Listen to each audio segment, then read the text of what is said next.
Então, em todos os casos, mostram que as pessoas, possivelmente esses 2 casos indicam, estão perdendo a sua capacidade de reagir com uma postura mais saudável, mais adequada em eventos sociais.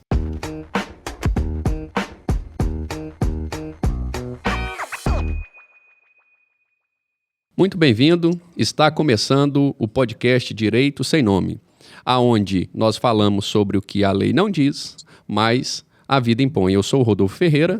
Eu sou o Diego de Paula. E eu sou o Fagner Sá. Bom, como vocês podem ver, os cinzas, né? Se a gente tivesse combinado, não teria saído tão certo assim, né? Ô Fagner, conta aí pra nós, você tá falando de onde hoje?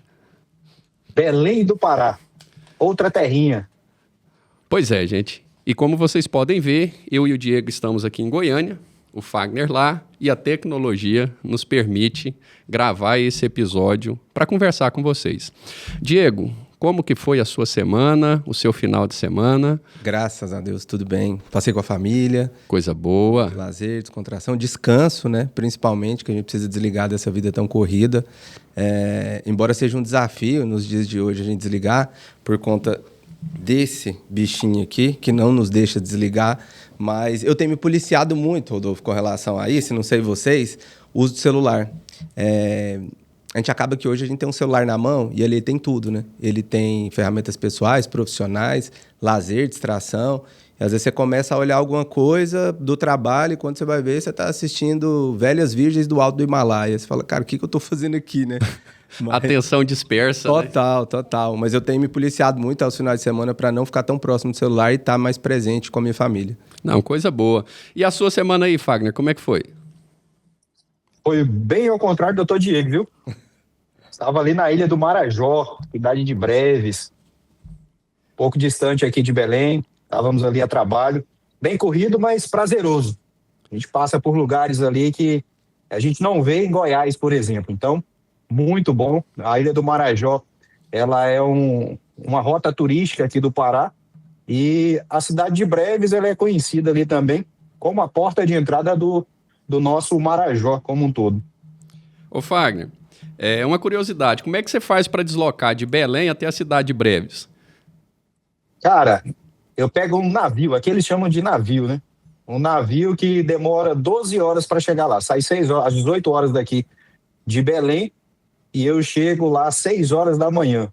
E aí, para ir para o Marajó, a gente tem opções dentro desse navio. Você pode ir de rede, pode ir no camarote, que eles chamam de camarote, um apartamentozinho dividido com 4 camas, ou uma suíte lá, que é uma suíte privativa. O Fagner vai... Eu vou de rede, eu gosto de rede. Ah, tá. Ó, modéstia. Tá bom. Não, eu gosto de rede porque eu não sei nadar. Olha a curiosidade. Eu não sei nadar. Como eu não sei nadar, eu gosto de ver o que está acontecendo à minha volta. Não, mas não é possível. Você não sabe nadar até hoje? Ah, não. Até hoje. Depois dos 30, diz que não aprende mais, não. Pois é, por isso que eu só vou em cima, porque eu já passei dos 30. Ô, Fagner. Me conta você, Rodolfo, como é que foi seu final de semana? Rapaz, o meu final de semana foi um final de semana família. Eu tenho me policiado para, aos finais de semana, me dedicar à minha família. Fiquei em casa, pude tirar um tempo para finalizar algumas leituras, brincar com as meninas. E como eu sou pai de criança, sofrer nas festas que elas são convidadas, né? Então, todo aquele planejamento alimentar que você faz ali durante a semana, aquela restrição, para o final de semana você comer um docinho, um bolo, e eu sou muito feliz por ser convidado através delas, né? Você tem 2 filhas? 2 moças. Qual que é a idade? A Diana, vai fazer agora, dia 26 anos, e a Clarice no dia 25, 3 anos. Ah, idade bem próxima. Idade Você próxima. tá comendo muito docinho em festa então, viu? Tô, viu? Tem que segurar o pé no meio da semana, senão o guerreiro não aguenta, né? Aguenta não, cara.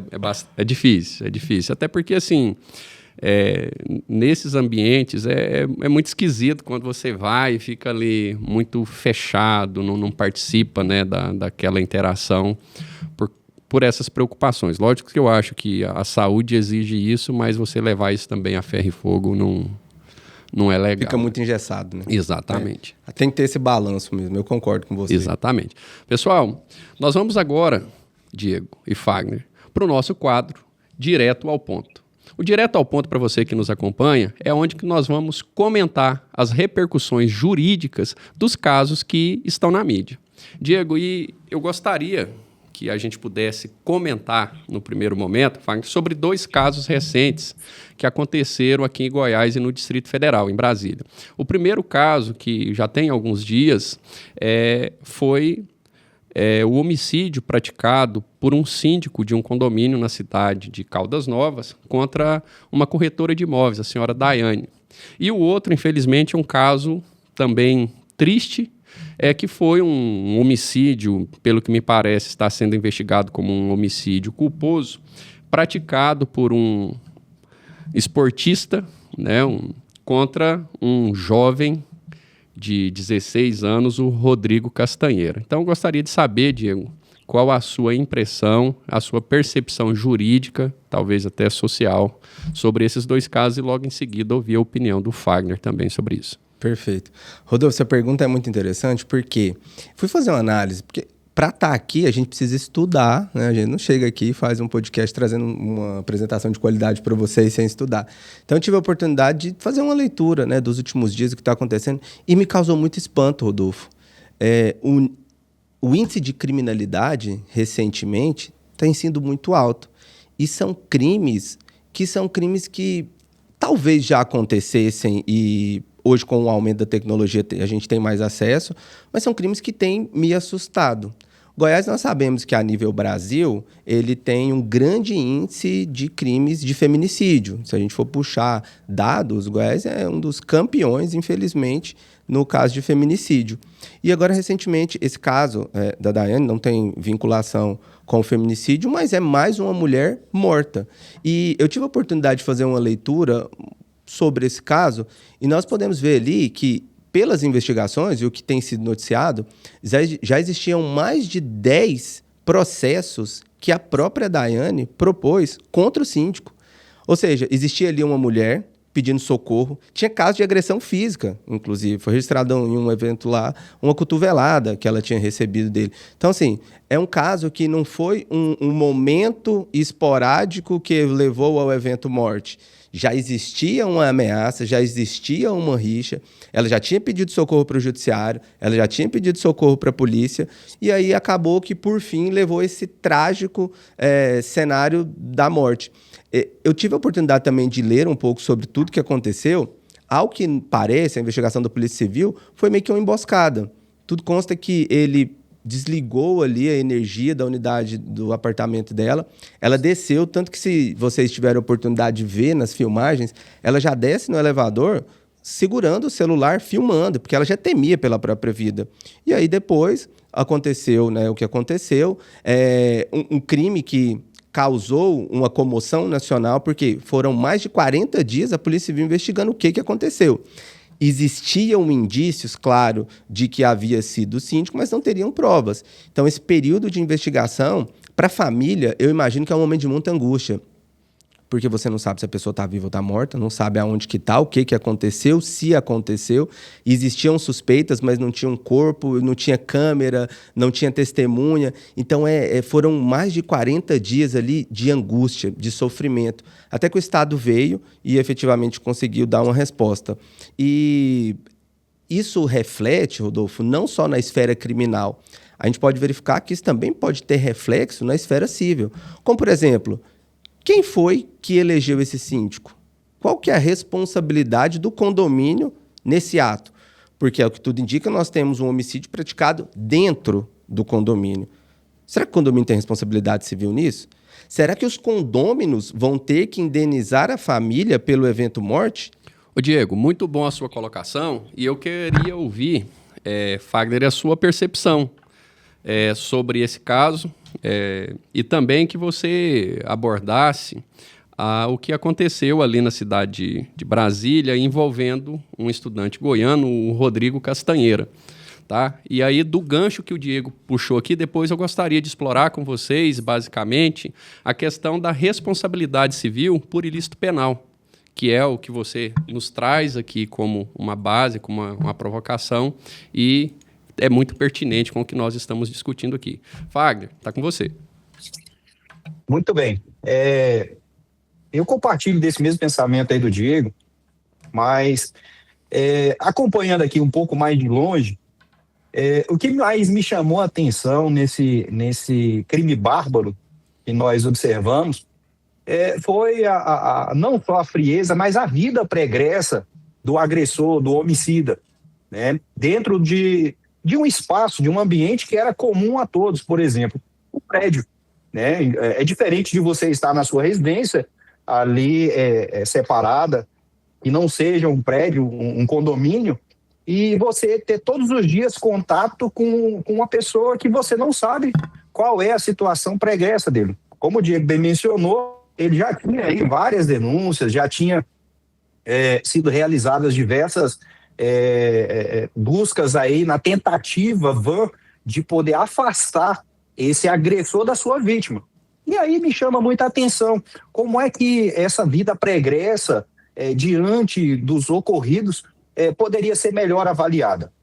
Poderia ter sido evitado essa questão do homicídio se a lei fosse um pouco mais dura, no sentido de coibir não só a aproximação, mas ali também, de repente, a convivência em um mesmo local. Além do crime bárbaro, além de tudo isso que o Diego mencionou, da questão familiar, a família em si não sofre somente pela perda, pela morte do seu ente querido, sofre por ter que esperar por quase um mês aí para encontrar, enfim, ter um desfecho daquilo que aconteceu. E no final, o pior, que jamais poderia se imaginar, era que alguém que estava ali bem próximo do lado, alguém que já tinha sido denunciado para as autoridades competentes, mas no fim e ao cabo não se surtiu o efeito esperado. Eu imagino que quando alguém procure aí a delegacia, principalmente nesse quesito, quando o quesito é violência, seja violência doméstica ou violência em vários tipos, é para que se tenha uma resposta eficaz. Mas, diante de tudo isso, a gente vê que a vida pregressa, como é que ficou? A vítima procurando aí por diversas vezes, mais de uma dezena de vezes, uma proteção, uma guarida. E onde se imaginava que ela poderia estar resguardada, segura, que era no seu casa, lar, né, Fagner?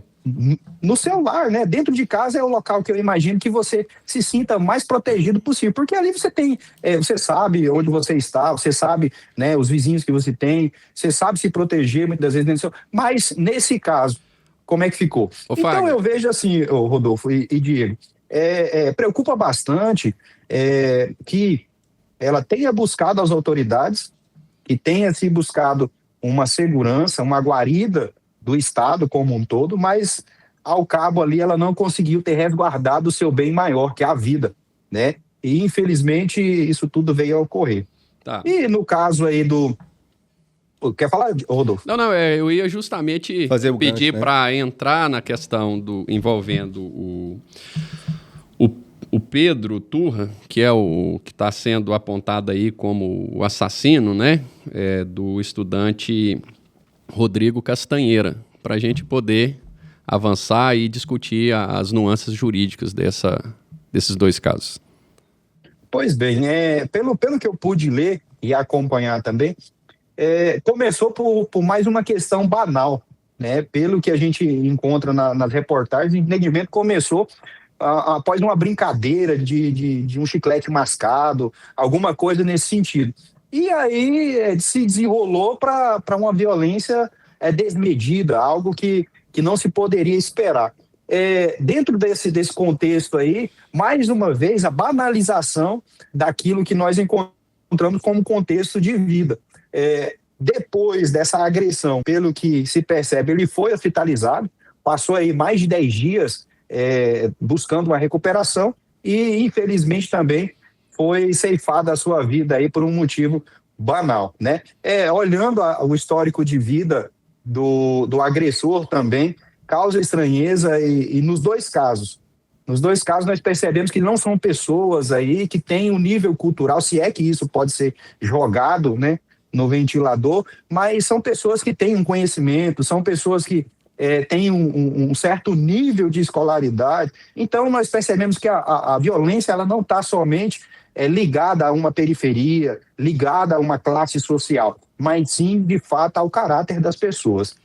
São crimes elitizados, né? Se a gente pode enquadrar dessa maneira, recortar os fatos, mas foram praticados por pessoas de uma classe, né, já com acesso à educação, com bons empregos, com bom berço, né? Diante disso que a gente falou, o que me chama a atenção desses dois casos é que nós temos um reflexo interessante sobre a responsabilidade civil, tanto do síndico, né, quanto desse jovem, o Pedro Turra, por um ilícito criminal, um ilícito penal. Então aí eu gostaria de fazer aqui algumas provocações para vocês. O Diego, ele começou muito bem no caso envolvendo o síndico ali em Caldas Novas. Vejam bem, ele praticou o delito dentro do condomínio, valendo-se da condição de síndico e também dos instrumentos disponíveis para perpetrar o ato, né? Então, veja só, quais são os direitos da família nesse caso?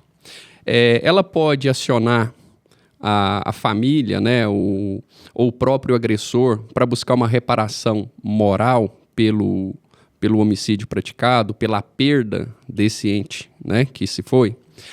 Eles podem acionar o condomínio porque o crime foi praticado por um representante, pelo administrador desse ente despersonalizado, né? E no caso do Pedro Turra, até onde vai o limite da capacidade dele de produzir riqueza para responder por isso, e por ser um jovem, né, 19 anos, começando aí a sua vida, se a família, os pais desse jovem, teria alguma responsabilidade. Então, Diego, eu vou começar esses dois pontos aí com você. Rodolfo, ao meu sentir, a resposta que eu vou dar, ela engloba tanto o caso do síndico quanto o caso do Turra. Por quê? Nós temos aqui o que a gente chama de responsabilidade civil.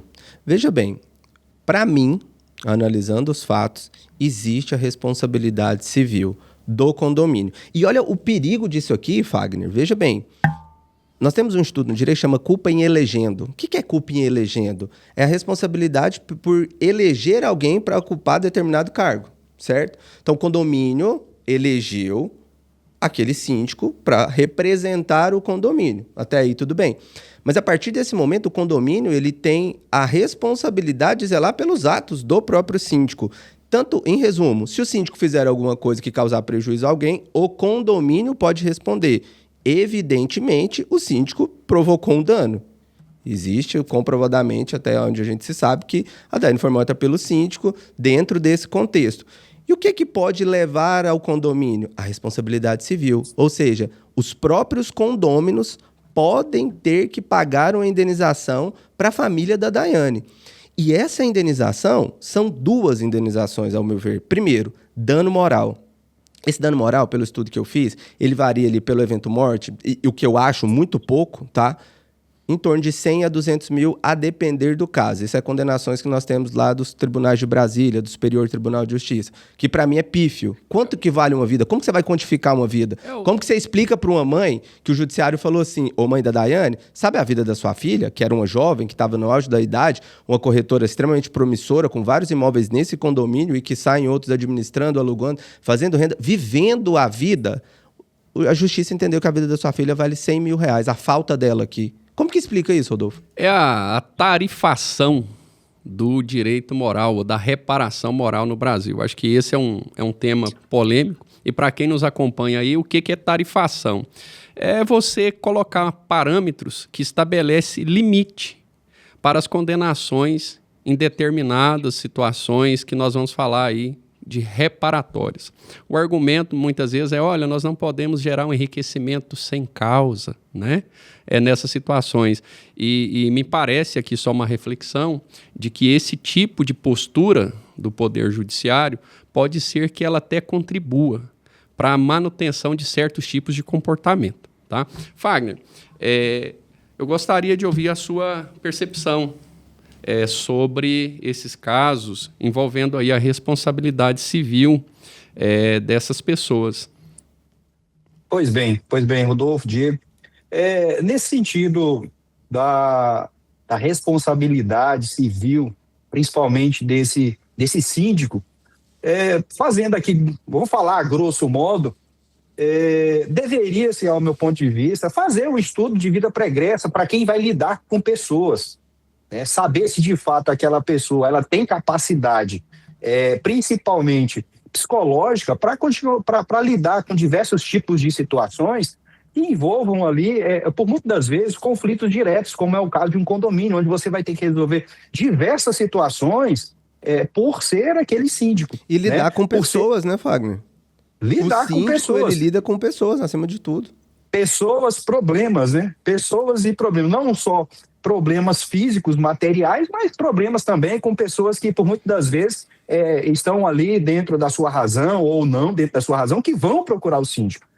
Parece-me que o síndico, ele foi professor durante uma época e foi afastado aí da escola, né? Tem essa vida pregressa dele. Então, se não há uma habilidade para lidar com pessoas, eu imagino que o condomínio, aí sim, o condomínio teria essa responsabilidade, de fato, de poder fazer essa observância, né? No mínimo aí, fazer uma busca. Hoje, para se ter uma ideia, professores aí, vou citar aqui no direito religioso, professores, aquelas pessoas que estão à frente de outras pessoas nas instituições, sejam religiosas ou de cunho social, elas já têm que apresentar a sua certidão criminal. Então, qual é a intenção disso? Às vezes é coibir, de fato, alguém que não poderia estar lidando diretamente com pessoas e está o fazendo. Então, nós temos que observar o seguinte: a responsabilidade é de quem? É da pessoa jurídica do condomínio que contratou ou que elegeu aquele síndico, ou é somente do síndico? No meu ponto de vista... Pode concluir. No meu ponto de vista, seriam das duas pessoas, tanto do síndico que perpetrou o ato, que cometeu o ato, quanto também daquele que o colocou naquela posição. Será que se ele não estivesse naquela posição, o ato teria sido cometido?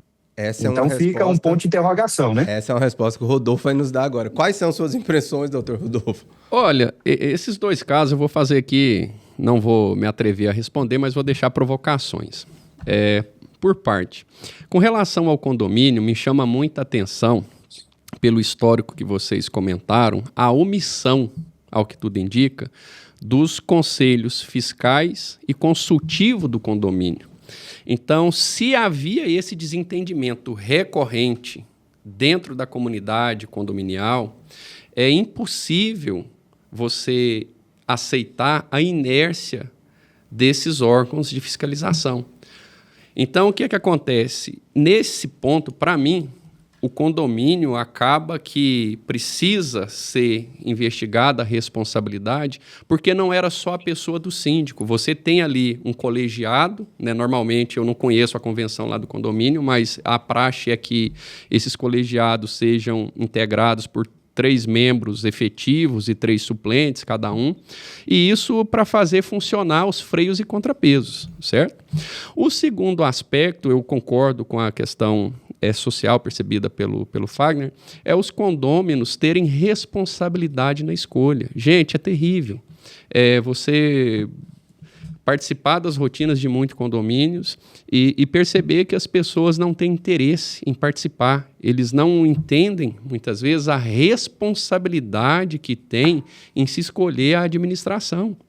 Então, esse caso que aconteceu em Caldas Novas, a gente vai acompanhar, teve agora... nesse final de semana, tomei conhecimento de um que aconteceu em Anápolis, outros casos que você acompanha na justiça com relação à aplicação de recurso, conduta arbitrária, demonstra que o síndico precisa ser um cidadão capacitado emocionalmente, tecnicamente, com habilidade de gerir recursos e recursos humanos. Perfeito. Né? Ponto. Com relação ao caso que aconteceu ali em Brasília, na cidade de Águas Claras, a minha reflexão é assim, o crime foi praticado por um jovem, 19 anos, e a gente sabe que pela lei brasileira ele é maior e capaz. A maioridade civil no Brasil é 18 anos. Né? Então, quer dizer, agora o que tem que se investigar ali essa pessoa tem capacidade de responder financeiramente, de maneira proporcional e equitativa a todo o futuro que o jovem que ele ceifou tinha? E aí? Assim, por mais que tenha a separação da responsabilidade dele e dos pais, será que é possível comprovar que ele já era financeiramente independente? E se não for, até onde vai o limite, ou é possível responsabilizar os pais por esse ato que ele praticou? Né? Então, em todos os casos, eu acho que são casos que nos fazem pensar, tanto juridicamente, tanto também quanto pessoas. A impressão que eu tenho é que cada dia mais nós estamos intolerantes, impacientes. Essa percepção lá do início, Diego, de que a rede, né, o celular, as mídias sociais, eu vejo corroer, talvez, a nossa paciência de pensar os processos decisórios. E ao que tudo indica, nos dois casos, eu acho que faltou maturidade, né? Porque num você reage por causa de um gesto simples, parece que jogaram um chiclete. No outro, parece que tem um inconformismo porque você perdeu um negócio. Então, em todos os casos, mostram que as pessoas, possivelmente esses dois casos indicam, estão perdendo a sua capacidade de reagir com uma postura mais saudável, mais adequada em eventos sociais. Né? Concordo. Rodolfo, e fazendo um adendo com relação ao caso da Daiane, só para que você que está assistindo entenda como que funciona. Diego, mas como é que é um cálculo disso? Como é que a gente vai chegar num valor que eventualmente a família tenha direito? Primeiro ponto, com relação ao meu sentir, dano moral. Se a Daiane tiver filhos ou for casada, para mim, tanto o esposo quanto os filhos têm direito à indenização por dano moral. Pacificado, para mim, isso aí não tem um pingo de discussão. Responsabilidade civil do condomínio e ponto. Então, a família da Daiane, esposo e filhos, podem entrar com ação pedindo dano moral. Segundo ponto, pensionamento. Fagner tem até propriedade para falar sobre isso. Por quê? O que é o entendimento hoje dos tribunais? Vamos supor que a Daiane, como ela era corretora, eu imagino que ela não tinha uma renda declarada. Então, nós iríamos ali pegar os extratos, os últimos extratos dela, declaração do imposto de renda, para a gente estipular qual que seria uma média salarial dela. Vamos supor lá, R$9.000. Os tribunais entendem que, desse valor, 1/3 ela gastava com alimentação, despesas pessoais. Então, vamos supor, de 1/3 de 9.000, R$6.000. Então, a pensão pros filhos de Daiane, ela vai até os 25 anos. Por que 25 anos? É o que o tribunal entende que a pessoa já concluiu o ensino superior, tem condição de, então, prover os próprios alimentos. Então, a pensão para os filhos de Daiane iria até os 25 e a pensão pro companheiro, esposo da Daiane, ela iria até os 76 anos, que é a média da idade segundo o IBGE. Então, veja bem, além de uma indenização por dano moral, a família da Daiane pode ingressar também pedindo esse pensionamento. Por quê? Entende-se que até os 76 anos, a Daiane estaria reproduzindo, porque é a idade que ela teria ali, segundo o IBGE. Então, nós temos dois institutos. Dano moral para a família, esposo e filhos. Lembrando que para os filhos é um dano moral que, ao meu sentir, é ainda maior, porque a falta de uma mãe nada supre. Não tem dinheiro no mundo que vai sofrer a falta de uma mãe. Quem já perdeu uma mãe sabe o tanto que a dor é inexplicável. E para o marido, deveria ser ali uma pensão abatendo... Então, se ela ganhava 9.000, abatendo 1/3, R$6.000 até a idade que ela completaria 76 anos de idade. Então, assim, sabe o ponto de reflexão? Eu ouvindo aqui, Fagner, você e o Rodolfo falar, eu fiquei pensando, será que não é o momento de instituir dentro dos condomínios uma terceirização do síndico? Porque a gente já sabe que hoje existe o síndico profissional. Existem empresas que administram. Será que agora os próprios condôminos, depois dessa repercussão que teve no Brasil, não vão ficar com medo de eleger um síndico? Será que não vão pensar duas vezes antes? Porque, veja bem, se nós tivermos um precedente onde esse condomínio possa responder por todos esses danos que o síndico provocou, o que isso pode causar? Vamos pensar, se você morasse nesse condomínio, o fundo de reserva ia embora para pagar isso aí. Será que o fundo ia dar? Será que ia ter que aumentar o valor do aporte na taxa de condomínio? Quem vai querer morar nesse condomínio? Nós podemos ter um problema social aqui, Fagner, a ponto de ninguém querer morar nesse condomínio. Olha para você ver, se uma taxa de condomínio, por exemplo, é 500, olha, nós tivemos um dano aqui agora, esse condomínio de 500 vai passar para 1.500 por condomínio. Quem vai querer morar lá? ninguém vai querer morar lá. Então, nós temos que... o direito ele vem para regulamentar as situações sociais. Nós temos uma situação social aqui. Ela precisa ser apreciada pelo judiciário. E eu acredito que fatalmente vai bater nas portas do judiciário esse caso. Mas qual que é o reflexo disso? Diego, aí eu passo para você, Fagner, para a gente encerrar esse quadro. A terceirização da administração de um condomínio, eu particularmente acho que é algo que precisa ser muito refletido. No Brasil... nós temos uma cultura de pensarmos em legislar em reação a exceções. É exceção no Brasil síndicos com esse perfil. A maioria são pessoas com bom comportamento, boa intenção, boa vivência. E o ideal é que a administração dos conflitos condominiais seja feita por quem participa de fato daquela cultura, daquele meio. Você acha que o síndico tem que ser morador? Não é que tem que ser. Tem alguns pressupostos que você tem que observar. Vamos pensar aqui a questão da terceirização. A terceirização é um negócio. Então, se ela é feita como negócio, qual que é o fim que ela vai objetivar na gestão de um condomínio? Qual que é a preocupação que ela vai ter em gerir um conflito? Então, o que eu estou defendendo aqui nesse primeiro momento é que é algo que precisa ser refletido. Então, você passar desses acontecimentos isolados e você defender uma alteração, né, do Código Civil para prever que a administração tem que ser terceirizada por um profissional, me parece que talvez não é o adequado, porque você tem outros meios. Uma convenção de um condomínio, ela pode prever que o síndico ele tem que ter determinados requisitos, como já tem, capacidade civil, ser proprietário. Você pode exigir lá, olha, você tem que fazer formação nessa área. Você pode definir o parâmetro, né, daquele profissional que você deseja. Então, o condomínio, por mais que ele seja um ente despersonalizado, eu enxergo esse ente que, para você alcançar um resultado satisfativo, você tem que dar a ele o mesmo tratamento de uma empresa. Então, quer dizer, você tem que ter responsabilidade nas escolhas de quem vai gerir, na concepção do que você espera para o condomínio. Então, quer dizer, aquele condomínio ali de Caldas Novas, eu acho que os proprietários, condôminos, têm a oportunidade de ressignificar a história daquele empreendimento. O que eles querem para o futuro? Eles querem ficar marcados por esse episódio ou eles querem deixar uma história de mudança, de transformação e servir de exemplo ali para aquela comunidade, por que não para o Brasil? Então, assim, é uma situação que eu deixo essa reflexão aqui para vocês. Fagner, para a gente encerrar esse bloco, você tem mais alguma colocação para ser feita? Na verdade, eu quero encerrar esse bloco com uma provocação para você, Fagner. Quais seriam os legitimados a pleitear uma reparação civil por esses eventos mortes que a gente discutiu?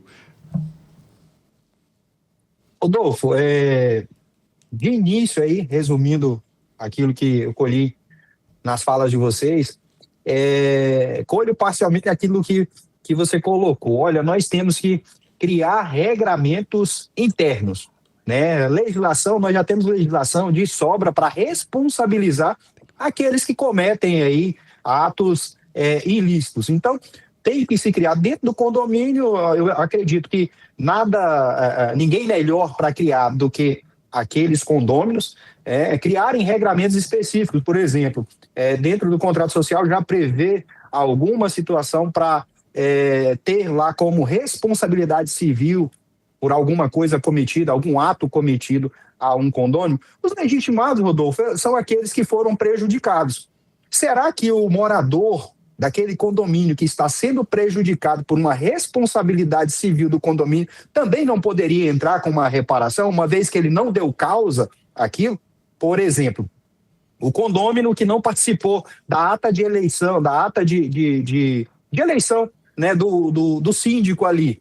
Será que ele seria alguém para ingressar com essa possível ação também, uma ação regressiva? Então, os legitimados são os familiares, os legitimados aqueles que suportaram o dano, que estão suportando o dano causado por a conduta ilícita daquele síndico. Não, perfeito. Gente, tem um outro caso que eu quero comentar, só que esse a gente não vai trazer aqui tanto o jurídico, né? Foi a morte abrupta do influenciador mineiro Henrique Maderite. Meio-dia, né?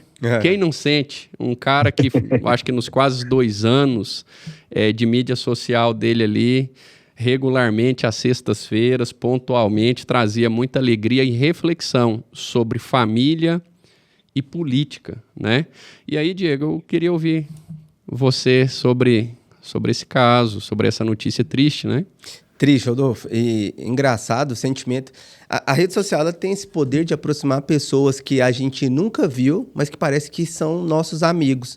E eu tinha esse sentimento pelo Madeirite. Uma pessoa que eu nunca vi pessoalmente, mas que eu tinha esse sentimento de proximidade. Parecia que era um amigo meu, Fagner. Quando eu vi a notícia do falecimento dele, eu fiquei sentido.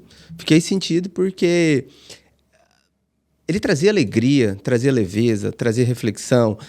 Depois que me tornei pai, recentemente, do pequeno Vicente, que vai fazer 9 meses agora, no próximo sábado, eu fiquei muito reflexivo com relação à família. E ele tinha muito essa característica, né, de família. Então, essa morte repentina, ela me trouxe reflexão, porque a vida é um segundo, Rodolfo. Nós estamos aqui agora, daqui a um segundo a gente pode não estar mais. E o Madeirite é um caso muito emblemático disso, porque é um jovem, 50 anos, é um jovem, com a saúde aparentemente ok, teve um infarto fulminante, segundo o que consta nas notícias, e nos deixou. E aí eu fiquei pegando em outro ponto ainda, fiquei pensando, será que ele se preparou para o pós-segundo de vida? Porque a vida é um segundo, mas depois daquele segundo, será que ele se preparou? Será que ele tinha feito um planejamento sucessório? Será que ele tinha pensado num testamento? Será que ele tinha pensado num hold? Algo nesse sentido? Porque não tem como, de maneira alguma, o direito evitar a morte.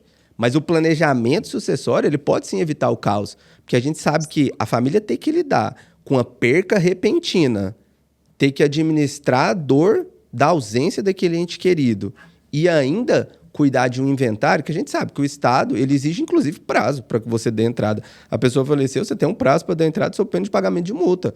O Estado respeita um período que, para mim, é muito curto. 60 dias, para mim, é muito curto para uma família enlutada. Você tem que dar entrada na abertura do inventário para começar a mexer com aquilo ali.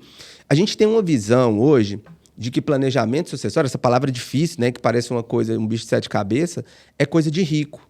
Testamento, é porque a gente vê muito essa questão de testamento em novela, filme, e a gente acha que isso é só para quem tem muito dinheiro. Não. O planejamento sucessório nada mais é do que um seguro de vida. Nós temos, Rodolfo, eu não sei se no seu meio é assim, mas no meu é. Tem uma amiga minha, que é uma querida, Ávile, é psicóloga, agora mais do que nunca, doutora Ávile. Concluiu o doutorado dela. A Ávile, ela fala que nós temos repulsa em falar no evento morte.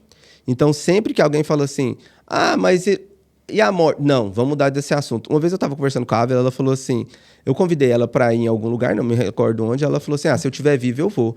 E aí eu falei, nossa, mas que conversa feia. Socialmente a gente tem isso, né? A gente tem medo de falar da morte, é algo que a gente não deve falar. Mas se a única certeza que nós temos, a gente só não sabe quando vai acontecer, mas a certeza nós sabemos, que iremos morrer. Por que não tratar sobre isso?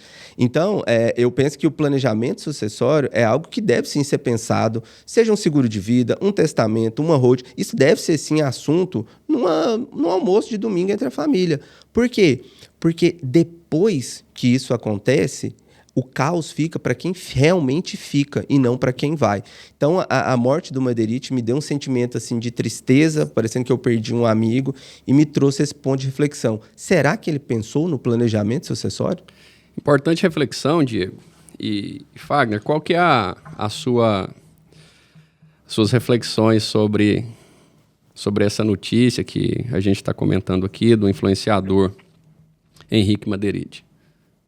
E, Rodolfo, a vida é um sopro.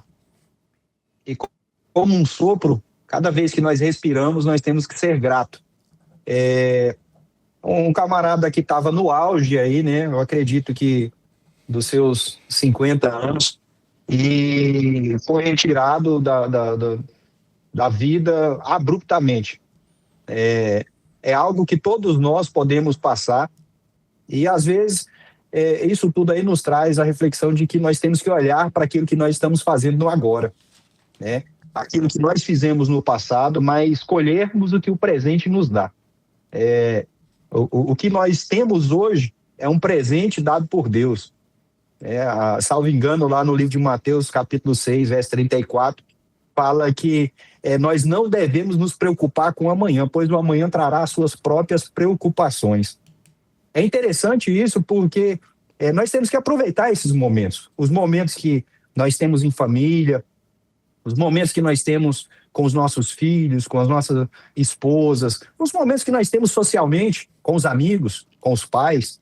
Então, é algo muito importante, para além do direito, como o Diego trouxe.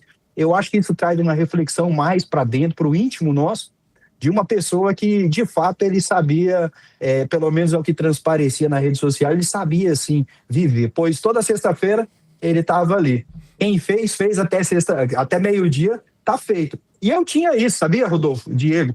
Eu tinha isso porque lá onde eu morava, em Itaituba, dava sexta-feira, meio-dia, almoçava e tal, quando dava 2 horas ali, eu já ligava para os meninos, ei, vamos tomar um açaí?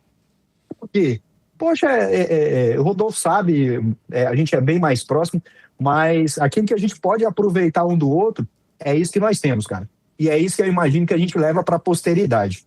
Né? O Rodolfo participa aí, eu acho que já há uns 2 anos, da nossa festa de família.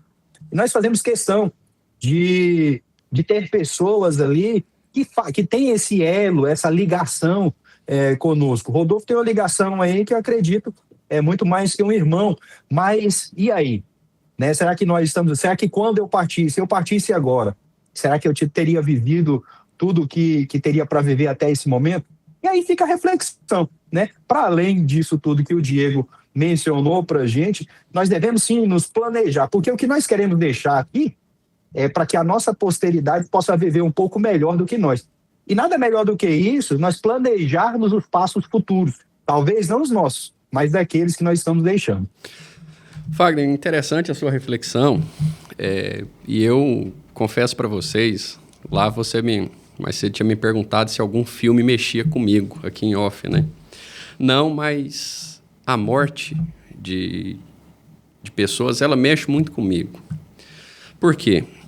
Nesse caso do Henrique, eu ouvi da filha dele um depoimento, a Ana Clara, que, diga-se de passar, tem o mesmo sobrenome, Ferreira, mas nenhum vínculo de familiar. Ela disse sobre o pai, logo após o sepultamento. Ele tinha sede de viver. Ele tinha muito medo de morrer. E uma colocação que ela fez foi o seguinte: a tristeza é inevitável. A morte é inevitável. Contra ela, nós não temos defesa. O dinheiro, ele nos leva a vários lugares. Ele poderia ter proporcionado para o Henrique os melhores tratamentos, com a melhor equipe médica. Poderia ter, provavelmente, ter prorrogado a vida dele por mais tempo, talvez até evitado que ele morresse em razão, né, das complicações desse infarto. Mas a Bíblia já nos diz que não cai, né, a folha de uma árvore se Deus não permitir. Ou seja, estava escrito que aquele era o ponto final da vida dele. E contra isso não tem como. A ciência aumentou a nossa expectativa de vida. Hoje nós temos uma condição de vida muito melhor do que os nossos ancestrais tinham, mas a morte, ela chega. E causa espanto nesse caso dele, porque é novo. Eu estou com 42 anos, caminhando aqui para os 43, e eu confesso para vocês que eu tenho muito medo de morrer. Não por mim. Hoje eu já penso o tanto de coisa boa que eu tenho para viver com as minhas filhas. Né? O suporte que eu gostaria de dar para elas, participar dos momentos de desenvolvimento delas. Então eu penso, o medo não é de eu morrer, mas é da ausência que eu posso causar. E aí, trazendo para a área, né, que nós atuamos, que é o direito de família e sucessões, eu vejo que no Brasil nós não temos a cultura, Diego, e você falou muito bem, de falarmos sobre a morte. E o engraçado, Fagner, e aqui para quem não sabe, o Fagner também é pastor, além de advogado, é pastor. Nós falamos muito disso na igreja. Você vai na igreja católica, você fala de morte, a história da cruz. Você vai numa igreja cristã, você vai ouvir a história da cruz, o sacrifício que Jesus fez. Você sai da história ocidental, você vai para a história oriental, você vai ver também nós falando sobre morte. Só que nós não falamos sobre morte e as implicações que ela traz no patrimônio.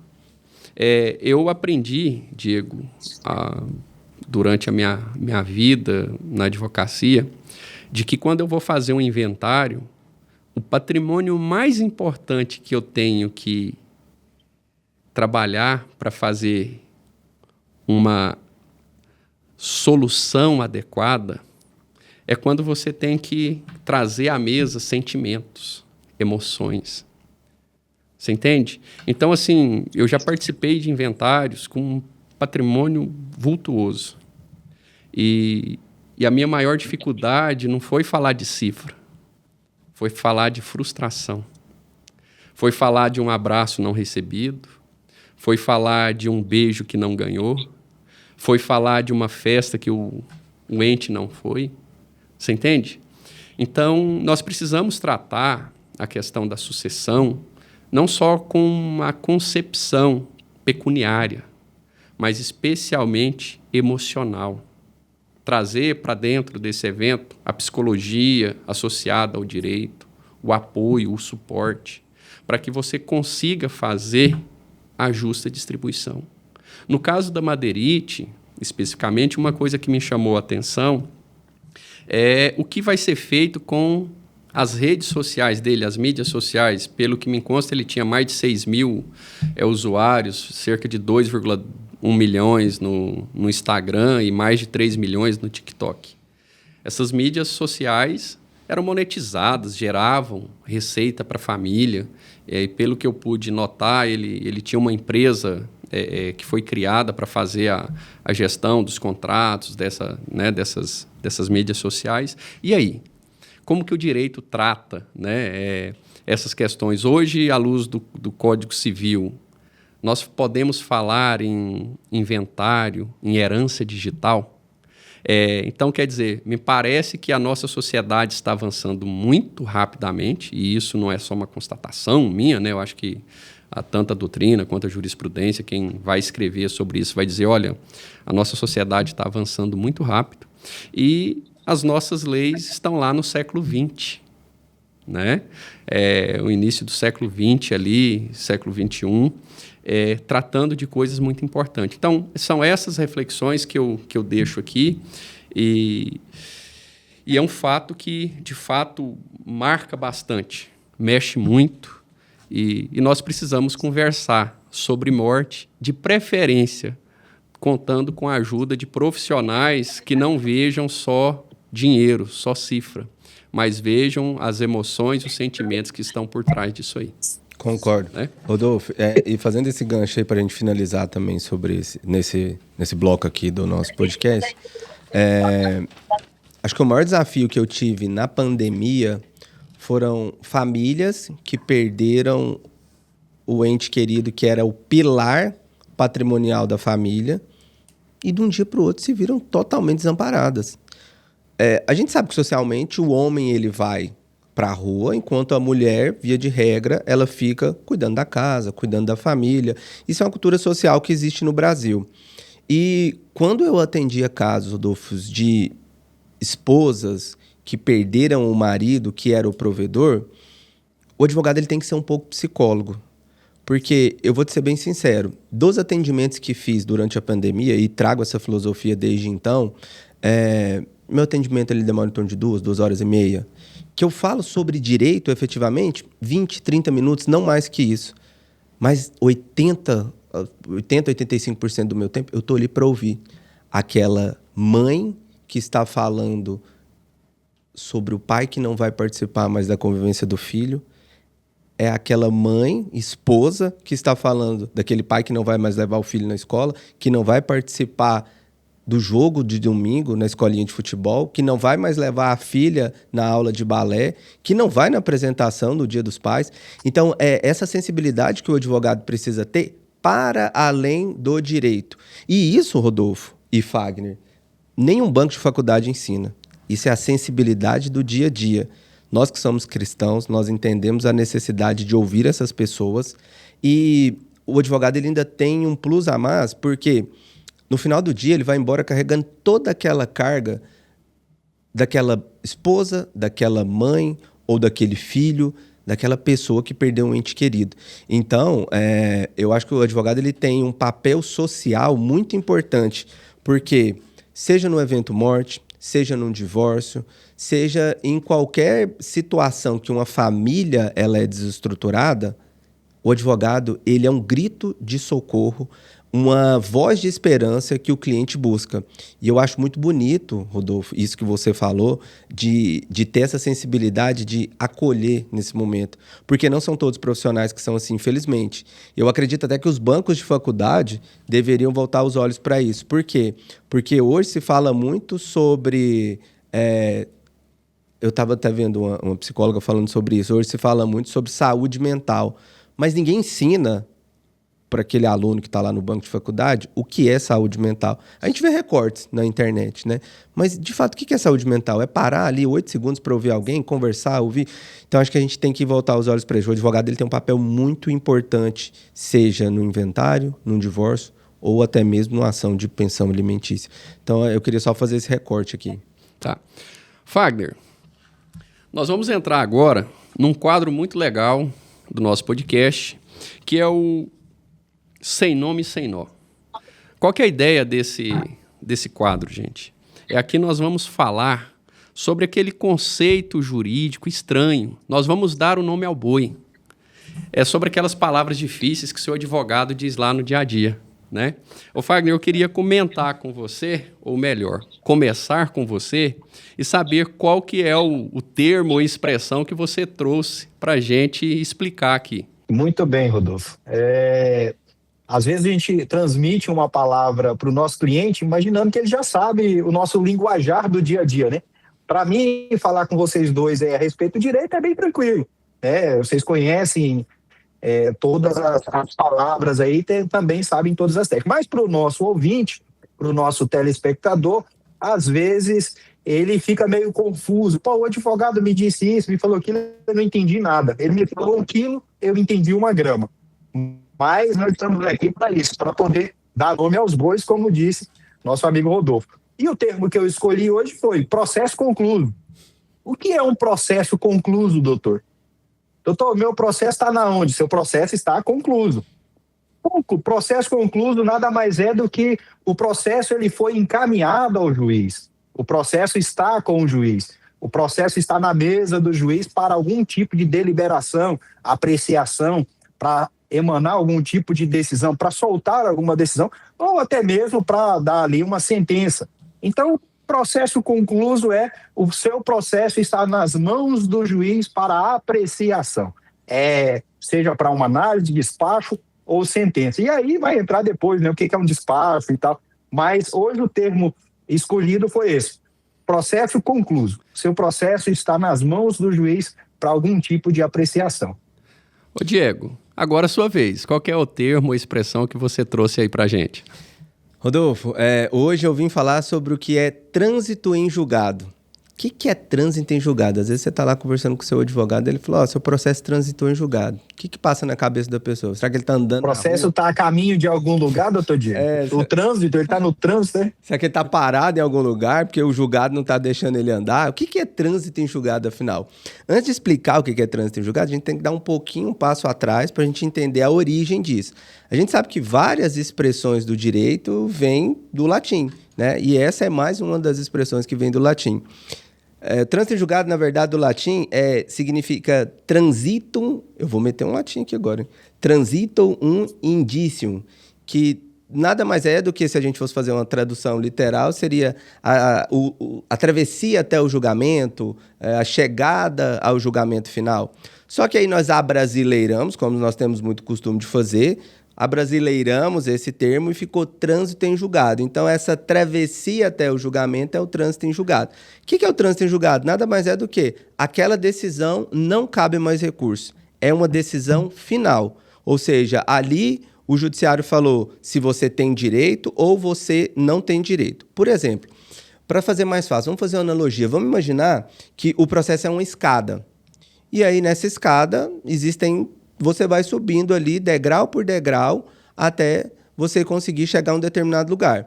E esse degrau que você vai subindo, entenda que como se fosse um recurso a cada degrau que você sobe, pedindo para que um juiz analise uma decisão, para que aquele tribunal veja se aquela sentença está correta, para que o ministro do Supremo ou do STJ analise se aquela decisão que o tribunal deu realmente está de acordo com a lei. Só que chega em um determinado lugar que aquela escada, ela não tem mais para onde subir. É o último degrau. Então, você não pode nem dar mais um degrau para frente, nem descer mais um degrau. Então, o que a gente chama no direito de trânsito em julgado é aquela decisão que não cabe mais recurso, onde o judiciário falou, você tem direito ou você não tem direito. Perfeito, doutor Diego. Rapaz, e eu também tenho que falar o meu, né? E o termo que eu escolhi para trazer aqui, ele pode parecer simples, mas especialmente quando você lida com pessoas que não têm tanta vivência, ele não é um cliente recorrente do Poder Judiciário, ele não entende muito esse termo, ajuizar. Né? Você vai ali muitas vezes firmar um contrato e descreve ali o que vai fazer, a pessoa pergunta, doutor, o que é isso aqui, ajuizar? Ajuizar, colocando de maneira compreensível para a gente, é você levar a demanda ao Poder Judiciário, é você contar a história, né? E contar essa história normalmente é feita por uma petição inicial. Então, o advogado, ele vai num documento, num texto, ele vai contar a sua historinha, faz a sua qualificação, e hoje nós não temos mais aquele, com raras exceções, você não usa mais o processo físico, né? Hoje é o processo digital. Então, ele ajuiza, ou seja, ele protocoliza, ele preenche num sistema performático os dados de um processo e junta, carrega naquele sistema os processos. Então, ali ele distribui, registra. Então, ajuizar é isso. Eu levo a sua história, eu conto a sua história, eu dou início ao processo. Né? Com isso, eu acho que nós falamos aqui de 3 conceitos muito básicos para nós, mais difícil para você que está aí nos acompanhando, ou talvez não tão difícil, mas de uma maneira popular. Afinal de contas, latim é latim, né, Diego? Exatamente. E aproveitando esse gancho, para você que está nos assistindo, você já ouviu algum termo jurídico que você não entendeu, ficou com dúvida e pensou, meu Deus, o que esse advogado está falando? Deixa aqui para a gente nos comentários que a gente vai responder do nosso próximo episódio. Está começando o nosso quadro Fofocando Direito. Aqui nós vamos comentar os casos que estão na mídia e as suas repercussões jurídicas. Ô Diego, Fagner, eu vou começar aqui com um polêmico. Sobre o caso da nomeação da Suzane von Richthofen como inventariante do espólio de um tio. Diego, vai aí. Eu particularmente, para mim, esse é o melhor quadro do nosso podcast, porque... Ele é interessado, tá? Cara, eu achei esse quadro incrível, até quando a gente foi bolar o nome dele, foi uma discussão legal, foi muito saudável e eu acho que tem tudo a ver com esse momento. Vamos lá, basicamente, para você que está nos assistindo, o que esse quadro traz? São notícias da atualidade, como o Rodolfo falou, do ponto de vista do direito.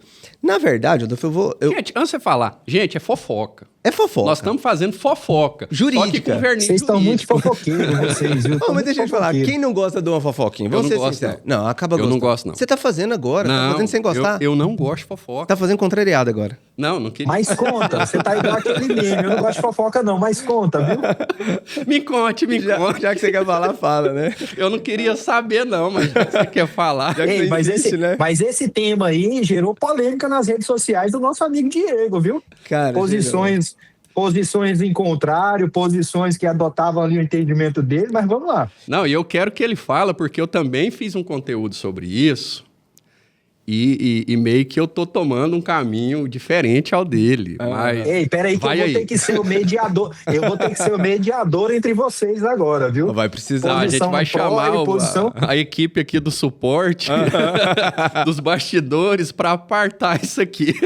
Cara, mas esse tema calma, gente, calma. Tem direito para todo mundo, calma. Mas, vamos lá, doutor Diego. O direito é bom por conta disso, né? Ele permite visões diferentes sobre o mesmo fato. E tá tudo bem, né? A gente aqui... Lembrando que aqui o debate é de ideias. né? A gente vai trocando ideias aqui. Não vou morder a sua orelha. Eu espero que não. Vamos lá. Suzana Van Richthofen foi nomeada como inventariante do tio dela. Vai administrar, até o final do processo, um patrimônio em torno de 5 milhões de reais. O que isso significa dizer? Que, ao final do processo, ela, inclusive, pode herdar esses bens em concorrência com os demais herdeiros. Pessoal, eu tenho para mim que esse assunto ele gera uma comoção nacional. Por quê? O que nós sabemos, que é fato público e notório, tudo que a Suzane fez com relação aos pais, isso a gente não precisa entrar nesse mérito. Mas se a gente for parar para analisar a fundo, o que a Suzana fez com os pais, ao final o que ela queria? Herdar o patrimônio. Ela queria ter liberdade financeira, ela queria poder administrar o patrimônio que era dos pais. E ela queria poder fazer o que ela bem entendesse. Ela não conseguiu naquele momento. Mas se a gente for dar um passo atrás e analisar agora essa nomeação dela como inventariante do patrimônio do tio, parece-me que ela conseguiu o que queria. A gente tem que analisar esse ponto sobre tudo que é legal é moral? Se a gente fosse abrir uma enquete aqui agora e perguntar, você que está nos assistindo, concorda com a nomeação da Suzane como inventariante do patrimônio do tio? Rodolfo, eu sem nenhum pingo de dúvida, eu tenho absoluta certeza que a grande maioria da sociedade não concorda. Mas aí você vai me falar assim, Diego, mas a lei permite. A lei permite. Mas será que tudo que é legal é moral? Será que essa lei não precisa ser revisitada? Porque você falou um tempo atrás, aqui nesse episódio de hoje, que isso é uma minoria. O caso da Suzane é uma minoria. Mas o direito precisa regulamentar também as minorias. O direito é feito para regulamentar questões sociais. E nós temos aqui um clamor social onde as pessoas estão indignadas. Quando eu vi essa matéria, eu falei, cara, eu posso até entender que é legal, mas será que é moral? E aí é o ponto de reflexão que eu trago, Fagner. O que você acha dessa nomeação dela como inventariante? Que, inclusive, ao final, ela vai poder herdar esses bens. Ei, Diego, eu acho que o senso comum aí é que está ditando as impressões. Por quê? O senso comum está dizendo que ela não deveria, de maneira alguma, ser ali a responsável por essa questão financeira. Mas o direito não veda, não traz nenhum tipo de vedação nesse sentido. O que se está colocando, e até eu vi de interessante no comentário do vídeo que você postou, foi justamente isso. Fala, será que ela vai ser penalizada duplamente pelo crime que ela cometeu? Uma vez o Estado reconhecendo que ela já cumpriu todas as penalidades impostas pelo crime anterior, será que seria punível novamente aí com essa questão de ela não poder exercer o seu direito? Eu não li na íntegra a questão do que envolve, mas será que ela não seria novamente penalizada se ela não pudesse integrar? Então, assim, o senso comum é que está ditando aí o que de fato está aparecendo. No meu sentir, o direito deve prevalecer sobre o senso comum, aquilo que se está positivado. Porque senão a gente vai acabar enveredando aí por uma situação de balbúrdia geral, onde eu digo aquilo que eu acho, o outro diz o que ele acha, mas no fim nós não encontramos um parâmetro legal para dispor sobre aquilo. E a lei, pelo menos ao que infere-se das diversas reportagens aí, por enquanto está assim dando guarida para o que vem buscando, que é poder, de fato, estar dentro do processo de inventário desse patrimônio do médico aí em volta de 5 milhões de reais. Gente, essa questão, ela... E você, Rodolfo? Não, essa questão para mim... Rodolfo, eu tenho certeza que ele já vai entrar por um outro viés. Legalista, quer ver? Não, o meu viés, de maneira nenhuma. O meu viés aqui, eu acho que dá para a gente perpassar por algumas coisas. Primeiro, existe pena perpétua. 2, o dano, mesmo intencional, quando eu coloco derivado de um comportamento, a reputação de uma pessoa, ele é perpétuo. O terceiro aspecto que eu coloco aqui é essa situação de indignidade, ela comunica, ela é simbiótica, ela estende automaticamente a um outro tronco da família, porque, veja bem, o tio dela perdeu um irmão, e isso eu estou presumindo que fosse irmão do pai e da mãe, né? Mas o que tudo indica era isso. E se ele se sentiu ofendido por isso, ainda mais me parece que ele era o tutor do irmão dela, né, o Andreas. do Andreas, né, o Andreas, ele poderia muito bem ter ingressado com uma ação judicial e pedido ou sustentado uma das hipóteses de indignidade da Suzane. Ele não fez. Outra coisa, qual que é o interesse público nessa matéria? O patrimônio não é do Estado, o patrimônio não é meu, o patrimônio não é de nenhum de nós aqui. É uma matéria exclusivamente privada. Até onde o Estado pode adentrar? Até onde a opinião pública pode ditar uma pauta sobre um assunto que é privado? Então, são essas reflexões que eu coloco. Legalmente, eu acho que a alternativa ou a norma que nós temos estabelecida, ela não merece reparo. Eu sei que causa comoção, causa indignidade, e isso, para mim, era se ela estivesse herdando a herança dos pais. Agora, vamos fazer uma reflexão? E se fosse a herança recebida, né, ou a herança agora, nós estivéssemos falando do Andreas? Porque até onde eu sei, ele não casou, ele não constituiu família, ele não tem um filho. Então, quer dizer, ele não tem a linha reta descendente nem ascendente. Quem que vai herdar na ausência dele? Agora, eu ouvindo... São essas reflexões que eu quero deixar para vocês, gente, porque, assim, eu entendo o clamor que causa, mas isso, para mim, me faz pensar ainda mais sobre os limites que nós devemos pensar no Brasil sobre o direito da imprensa revisitar assuntos privados. Então, quer dizer, a Suzane von Richthofen, ela cometeu um crime bárbaro, ninguém nega. Então, quer dizer, é um fato e é uma verdade coletiva que criou. Ela se submeteu a um processo legal, constitucional. O juiz sentenciou-a de maneira equivalente, proporcional ao crime que ela cometeu. Ela responde ao processo, ela cumpre a pena dela. Então, quer dizer, o Estado está exercendo o seu poder. Agora, essa pessoa também tem o direito inarredável, ou melhor, inarredável, de recomeçar a sua vida, de reparar a sua história. Então, quando nós discutimos isso, nós estamos criando um círculo vicioso da revitimização de um indivíduo em um Estado democrático de direito. Eu não estou aqui negando que ela cometeu um crime, de maneira nenhuma. Mas o que eu estou defendendo é que deve haver limites para que a imprensa, para que determinados acontecimentos repercutam sobre a vida do indivíduo. Ainda mais nesse caso, que eu não vejo um interesse público, sequer mínimo, a pautar tudo isso que está acontecendo. Eu posso te oferecer um raciocínio diferente? Claro. Ouvindo a sua fala, eu me peguei pensando. Hoje no Brasil, nós sabemos que as leis são contadas com base em números. Então, nós temos a Lei 15.200 e alguma coisa, /2024. A gente sabe que o final é com relação ao ano que a lei foi publicada e o número é a numeração cronológica que é seguida. Mas nós temos uma mania do Brasil de colocar nome nas leis. Não só número, mas nome. E aí, eu ouvindo você falar, eu me lembrei de uma lei. E essa lei ela foi criada a partir de um acontecimento privado. Lei Carolina Dickmann.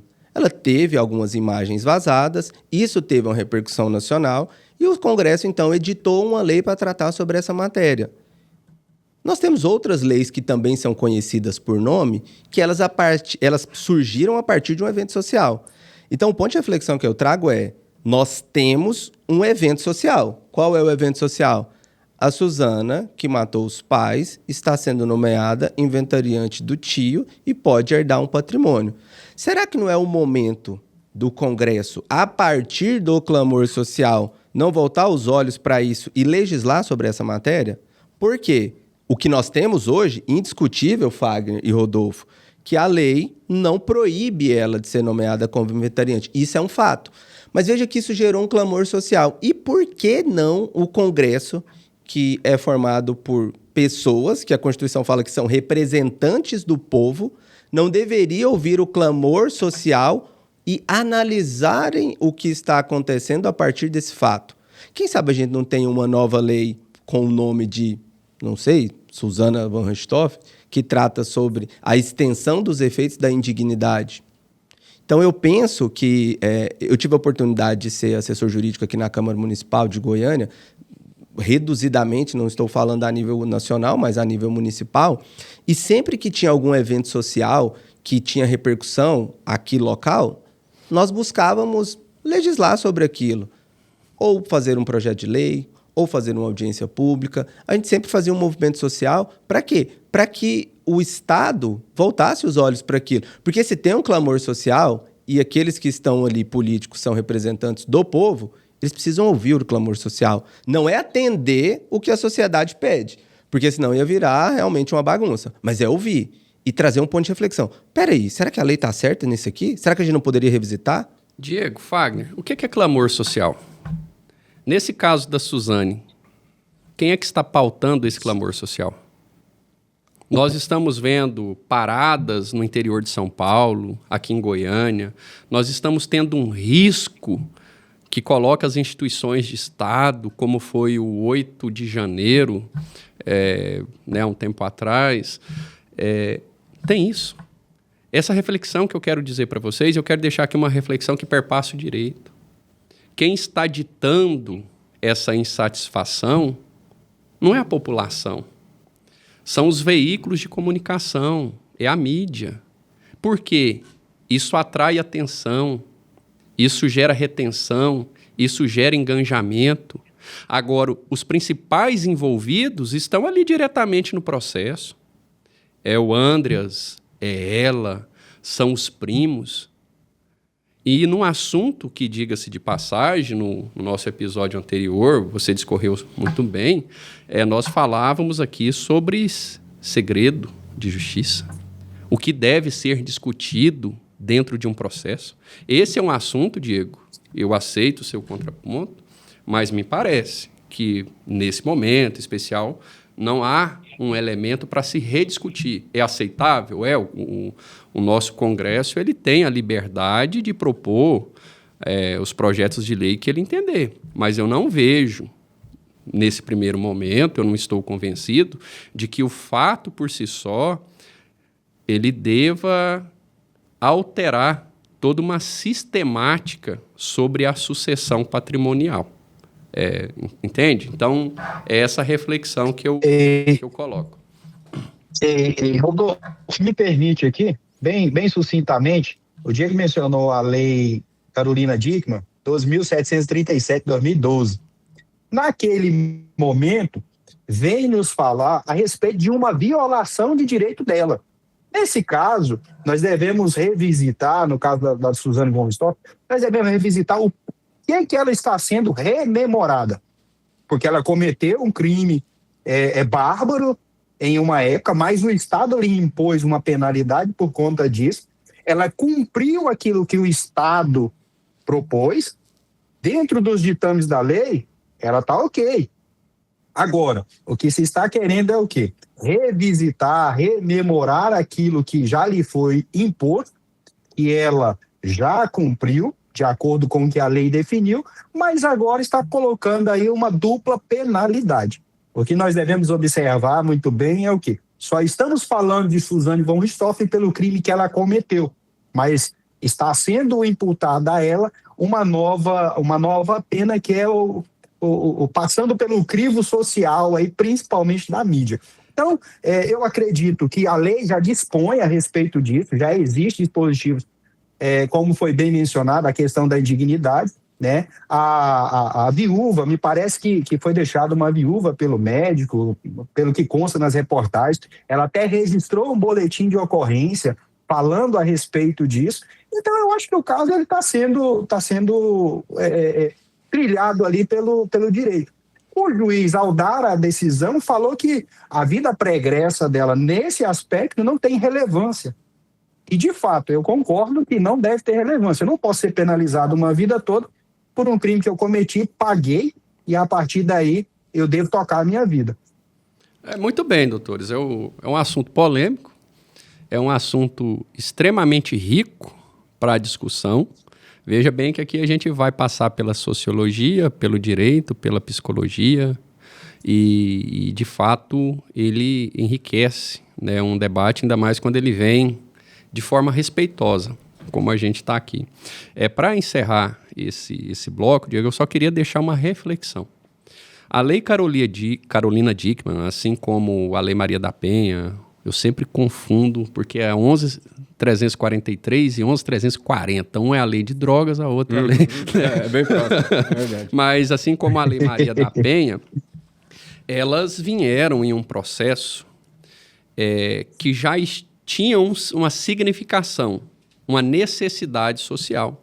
Então, a Lei Carolina Dickmann, ela vai tratar, especialmente na matéria criminal, da invasão dos dispositivos performáticos, celulares, computador, e aconteceu de, naquela época, pela sua exposição, o celular, parece que ela tinha levado o celular para fazer um reparo, o cara pegou e divulgou imagens, né, dela em situação de vulnerabilidade e tal, mas já havia projetos no Congresso sobre essa matéria, então acharam-se por bem, até mesmo para talvez a fixação da lei, ela ser colocada. Então, se você me pergunta, o que eu vejo nesse caso? Havia ali, sim, para mim, uma necessidade social.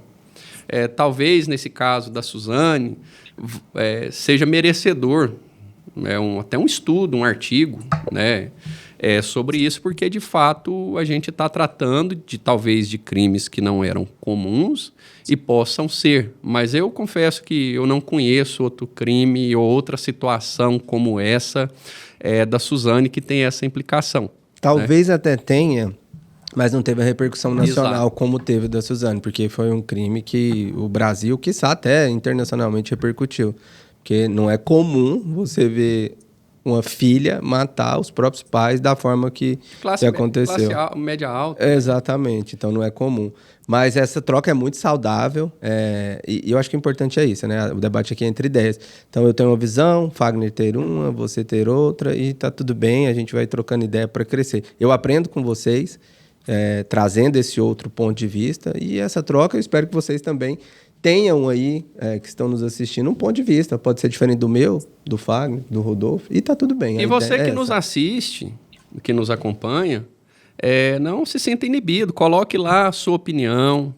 Às vezes você não quer colocar ali no canal, manda um e-mail, contribua, né? Porque eu acho que é algo que permite a gente ter contato com diversas formas de pensar e nós aprendemos com isso, né, Diego? Perfeito, com certeza. Pessoal, nós temos que marchar.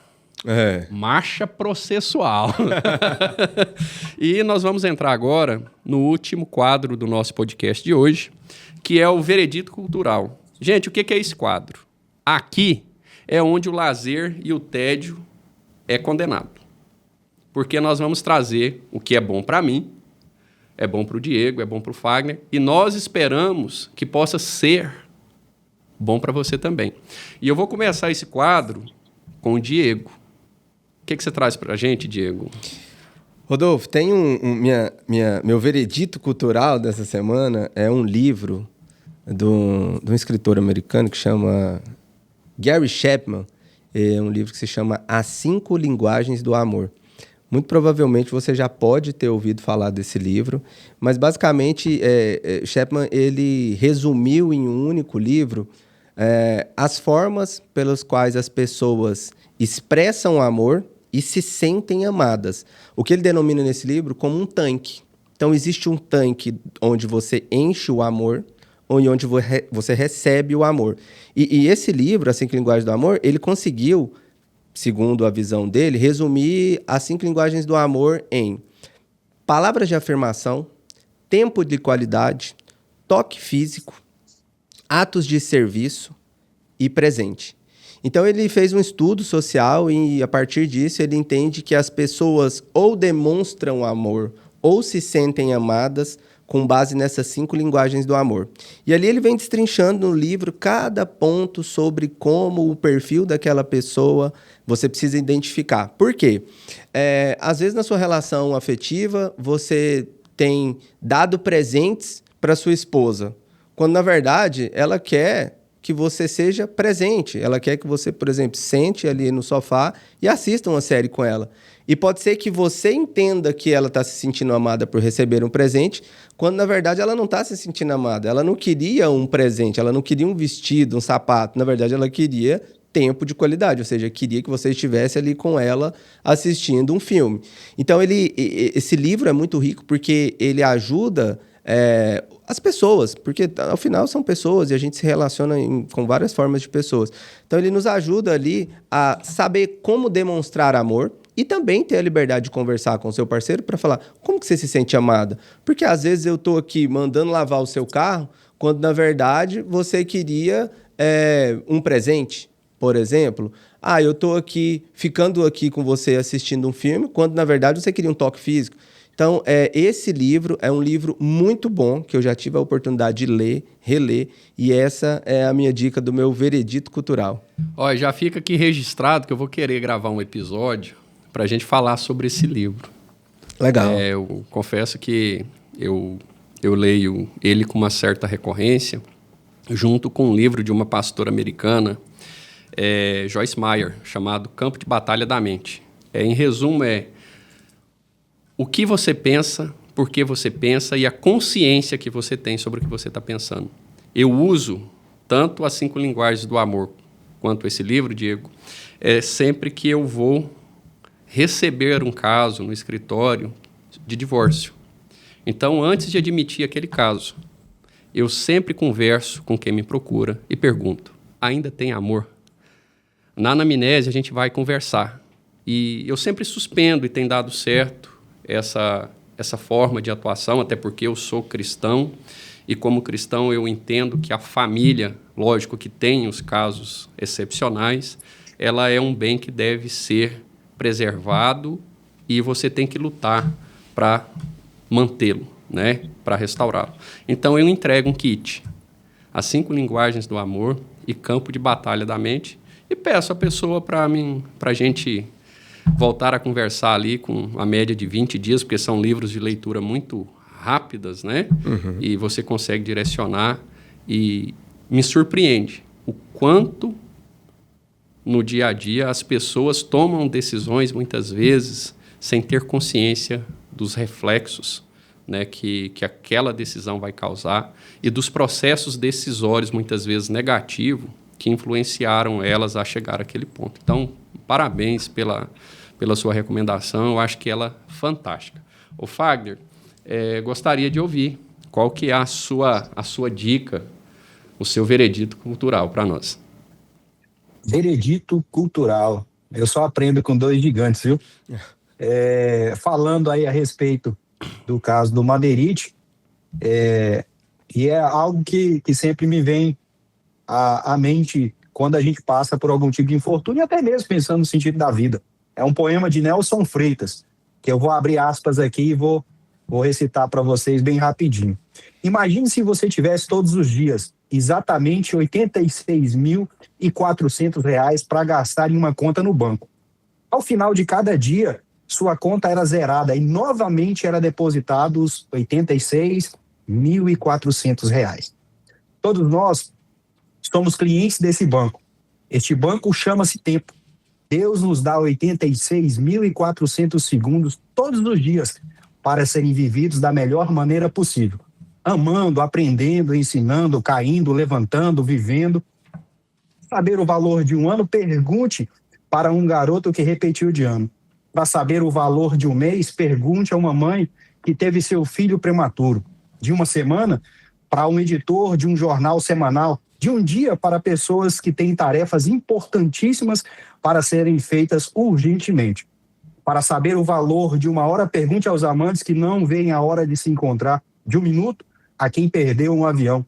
E de um segundo, para quem conseguiu evitar um acidente de trânsito. Para saber o valor de um milésimo de segundo, pergunte a um atleta que ganhou uma medalha de prata nas Olimpíadas. Por isso, não desperdice o seu tempo. Ele é o seu bem mais precioso. E é com ele que você vai estar com as pessoas que você mais ama. Seus filhos, suas esposas, seus maridos, seus pais, seus netos, seus avós. A gente só dá valor quando perde. Percebe que tinha tanto beijo para dar e tanto abraço. Precisamos viver o agora. Não adianta pensar lá no futuro. O ontem é história. O amanhã é um mistério. E o hoje é uma dádiva. Por isso é chamado presente. Presente de Deus. Fecha aspas. Nelson Freitas. Que isso! Brilhante, meu parceiro. Fagner, eu acho que não tem o que comentar, né, Diego? Ah. Fala. Que isso. E, gente, eu mudei. Eu acho que a minha dica que eu traria hoje, porque eu iria falar de uma série, mas casou que o propósito do episódio de hoje veio à tona com alguns acontecimentos que a gente discutiu, e eu lembrei de uma leitura que eu fiz há um certo tempo, de uma autora coreana chamada Song Yoon-jong. Me perdoe os coreanos se eu não souber pronunciar, né? Isso aqui não é nenhum humildade excessiva da nossa parte, uma falsa modéstia, é porque, né, de fato, é uma expressão diferente para a nossa cultura. E o tema do livro, ou o título do livro, que eu quero mostrar aqui para vocês, é A Livraria das Memórias. Eu resumo esse livro numa pergunta que ela se faz, que eu deixo para vocês. Se você pudesse voltar no tempo, qual momento escolheria? Esse livro, ele não se propõe a ser uma cura, ele não se propõe a ser de autoajuda, mas ele vai falar sobre arrependimentos. A personagem principal desse filme perde a sua mãe, quando ela tinha por volta de 17, 18 anos, salvo engano, em decorrência de um câncer. E um bom tempo depois, ela se vê numa situação de que o único pensamento que ela tem é desistir da vida. Ela não vê mais solução e o que ela quer é morrer. Ela quer se auto-exterminar. E ela se depara com uma biblioteca num dia chuvoso, num dia gelado, e ela adentra a essa biblioteca que tem todo o histórico das memórias dela, tanto os pensamentos conscientes como os inconscientes. E ela acha estranho aquele ambiente, até que ela se depara com a gerente daquele estabelecimento que propõe para ela um negócio. Olha, eu sei que você quer morrer, mas eu vou te dar 3 oportunidades de voltar no tempo e viver durante 3 horas aquele momento, aquela experiência. E ela entende que isso, no primeiro momento, seria para ela a oportunidade de mudar. Então, ela queria muito que a mãe dela continuasse viva. Só que ela percebe, após a primeira viagem, que não é assim que funciona. Ela entendeu que existem experiências que precisam ser vividas e ressignificadas. Então ela carregava, Diego, Fagner, muito arrependimento. Era o que vocês falaram, o que nós falamos, foi o beijo não dado, foi estar presente e não ser presente. E isso é uma constância muito grande na nossa vida. Então eu deixo essa recomendação para vocês de leitura. É uma leitura muito gostosa, é uma leitura fácil, compreensível e de uma reflexão muito grande. E ela casa com o propósito do nosso podcast, porque aqui eu estou mostrando que há acontecimentos que traz repercussão jurídica, mas ele é aquilo que a lei não fala. E eu não acredito, e eu nunca vivenciei o poder judiciário, Diego, Fagner, tendo a condição de sanar, de julgar arrependimento. Brilhante. E o que a lei não diz, mas a vida impõe, né, Rodolfo? Exatamente. Cara, mostra a capa do livro aí de novo para o pessoal ver. Livraria das Memórias. Legal. Eu fiquei muito curioso. Bom. Vou até comprar um desse aí para que eu possa ler. Gente, então com isso, nós vamos partindo para o final do nosso podcast. Olha, quero convidar você para nos acompanhar no nosso próximo episódio. No nosso próximo episódio, nós teremos convidado. Que bom. Uma mulher, Legal. professora, de uma área totalmente avessa ao direito. Qual? Vamos guardar segredo? É suspense? É suspense. Aí o povo vai ficar curioso. Não vai, não. Tem que dar uma pitadinha, tem que dar uma pitadinha de alguma coisa. Eu tô curioso agora, moço. Então, é a professora doutora Elisângela Dias. Ela tem uma linha de pesquisa muito interessante na área da computação, informática. E eu acredito que vai nos ajudar a entender algumas intersecções entre o direito e a sociedade, e especialmente a essa revolução que nós vivemos na gestão de dados, né? Então, é um assunto que está em voga, a gente pode colocar aqui a inteligência artificial, e o mais importante, eu acho que começa a entrar naquela perspectiva, naquele objetivo do nosso podcast, de nós reconhecermos que há uma área que nós não somos especialistas, que nós não entendemos, e ver como que a visão jurídica e a visão das outras áreas, de outras pessoas que não atuam diretamente com o direito se comunicam e se compreendem. Perfeito. Perfeito? Vai ser muito enriquecedor, porque o que a gente mais vê hoje é como a inteligência artificial atinge o direito. Será que nós seremos substituídos pela inteligência artificial? Será que a inteligência artificial vai conseguir fazer o serviço de um advogado? Será que num tempo curto, médio ou longo, não teremos mais advogados e sim robôs julgando os processos ou fazendo pedidos? Acho que é uma pergunta que vai ficar no ar, né? Eu já quero comprar um robozinho, viu? Então, gente, muito obrigado por nos acompanhar. Diego, Fagner, até a próxima. Obrigado. Obrigado, Rodolfo. Obrigado, Diego. Obrigado a toda a equipe aí. Um abraço a todos. Até o próximo. E você que está nos assistindo, fique de olho no nosso canal, siga-nos nas redes sociais, curta, compartilhe e fique de olho no próximo episódio que, quem sabe, o próximo convidado pode ser você. Obrigado. Gente, e uma coisa muito importante. Se você tem uma história jurídica, uma experiência que você vivenciou e queira compartilhar conosco, nós vamos ter um quadro aqui, que nós vamos tratar essa história na nossa visão. Nós vamos discutir esse caso. Então, se você se sentir confortável em compartilhar, mande aqui um direct para a gente ou envie um e-mail. Os seus dados vão ser preservados. E quem sabe, se você se sentir confortável, você pode estar aqui conosco para participar do episódio. Perfeito. Obrigado, pessoal.